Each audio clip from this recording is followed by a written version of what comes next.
আমরা সবাই কি উম্মতে মুহাম্মাদি? তাহলে শুনে রাখো, উম্মতে মুহাম্মাদি সাল্লাল্লাহু আলাইহি ওয়াসাল্লাম তোমাদের প্রতিপালক, আমাদের প্রতিপালক, আরশে আযীমের মালিক, বিচার দিবসের মালিক, অন্তর্যামী,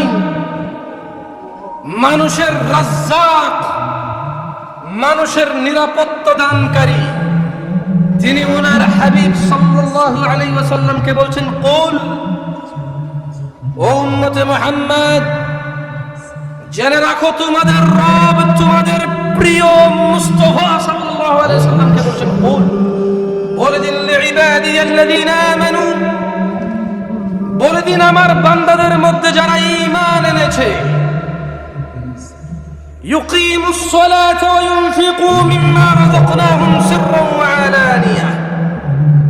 এদেরকে বলে দিন যারা ঈমান নিয়ে এসেছে সালাত কায়েম করতে বলে দিন, এবং আমি রব তাদেরকে যে রিজিক দিয়েছি সেখান থেকে ব্যয় করতে বলুন, গোপনে ও প্রকাশ্যে।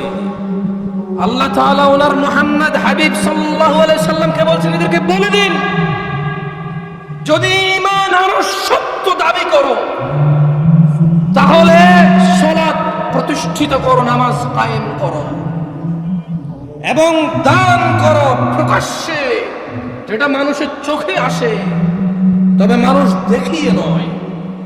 দান করো গোপনে, যেটা মানুষের চোখে আসে না। কতদিন পূর্বে, মিন ক্বাবলি আন ইয়াতিয়া ইয়াউমুন লা বাইউন ফীহি ওয়ালা খিলাল। দান করো প্রকাশ্যে গোপনে, নামাজ কায়েম করো ওই দিন আসার আগে, যেই দিন কোনো বেচা কিনা থাকবে না, বন্ধুত্ব থাকবে।